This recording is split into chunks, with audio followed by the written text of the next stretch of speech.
جو آ رہے ہیں وہ آتے ہیں، آ رہے ہوں گے، شب فراق یہ کہہ کر گزار دی ہم نے۔ یقیناً انتظار کی کیفیت زندگی کی سب سے زیادہ تکلیف دہ کیفیتوں میں سے ایک تو ضرور ہے، لیکن نفسیاتی لحاظ سے روح کی وہ کیفیت ہے جو آمادگی کا سبب بنتی ہے ایسی چیز کے خیر مقدم کے لیے جس کا انتظار کیا جا رہا ہے، جس میں شوق و اشتیاق بھی ہے اور طلب و اضطراب بھی شامل ہے۔ امام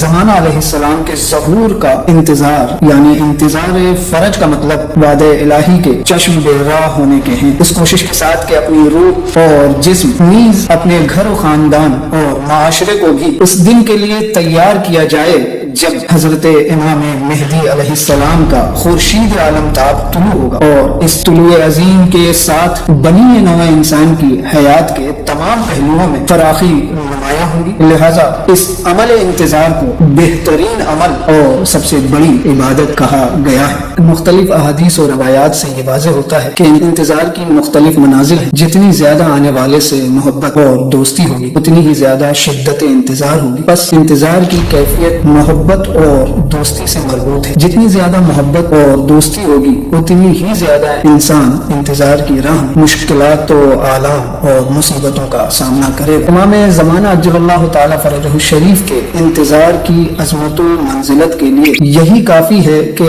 صادق آل محمد حضرت امام جعفر صادق علیہ السلام فرماتے ہیں کہ اگر میں امام مہدی علیہ السلام کو پا لیتا تو اپنی پوری زندگی ان کی خدمت میں بسر کر۔ لہٰذا ہمیں غور کرنے کی ضرورت ہے ہم کس عظیم ہستی کا انتظار کر رہے ہیں۔ شاعر کہتا ہے کہ گلوں میں رنگ بھرے باد نوبہار چلے چلے بھی آؤ کہ گلشن کا کاروبار چلے۔ امام عصر علیہ السلام کے انتظار کا مطلب صرف محافل و بزم دعا میں یا صاحب الزمان عجل علی ظہورک کا ورد کر لینا کافی نہیں، البتہ یہ ساری چیزیں امام علیہ السلام سے تقرب و توسل کا ذریعہ ہیں جو ایک راستے کی صورت ہے، منزل مقصود نہیں۔ منزل مقصود امام کی صحیح شناخت و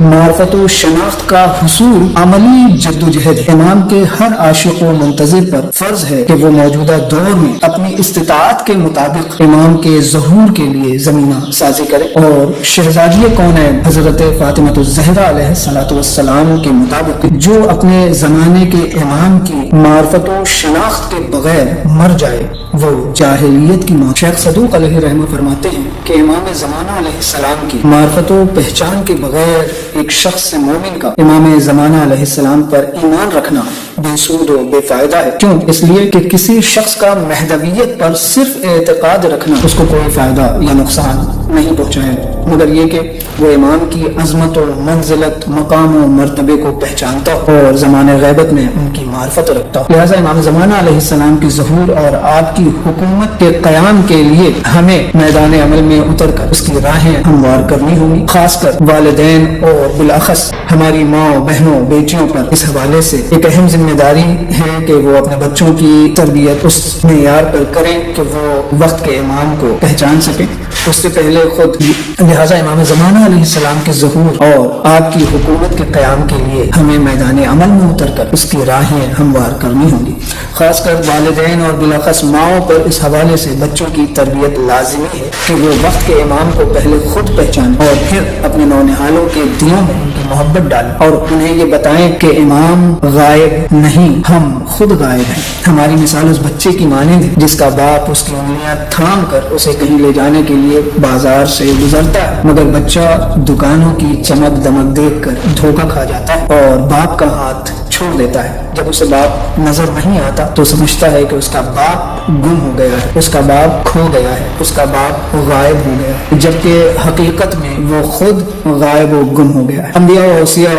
اور اولیاء الہی در واقع کائنات انسانی کے باپ ہی جو لوگوں کا ہاتھ تھام کر بازار دنیا سے گزارنا چاہتے ہیں مگر اکثر لوگ دنیا کی رنگینیوں میں کھو جاتے ہیں۔ یقین جانیے کہ امام زمانہ علیہ السلام غائب نہیں، ہم اس دنیا کی بھیڑ میں غائب ہو گئے ہیں، وہ ہمارے آنے کے انتظار میں ہیں۔ غائب ہونے کا مطلب ہمارے درمیان امام کا موجود ہونا نہیں، بلکہ وہ ہمارے ہر حالات و واقعات سے آگاہ ہیں، ہماری ہر بات جانتے ہیں، وہ ہمارے ہر اعمال و افعال کا مشاہدہ کرتے ہیں۔ اگر ہمارے اعمال نیک ہوتے ہیں تو وہ خوش ہوتے ہیں اور دعائیں دیتے ہیں، اور اگر ہمارے اعمال بد ہوتے ہیں تو وہ رنجیدہ خاطر ہوتے ہیں۔ تو آئیے خدا سے یہ دعا کریں کہ پروردگار عالم ہمیں اپنے ولی نعمت حضرت امام عصر ارواحنا لہ الفدا کے لیے باعث زینت بنا کہ جب ان کے سامنے ہمارے اعمال پیش کیے جائیں تو وہ ہم پر فقر و مباحات اور رشک کریں۔ کل گرفش احوال جو کہ یار نے میرے، کس رشک سے دیکھا مجھے غمخوار نے میرے۔ السلام علیکم ورحمۃ اللہ وبرکاتہ۔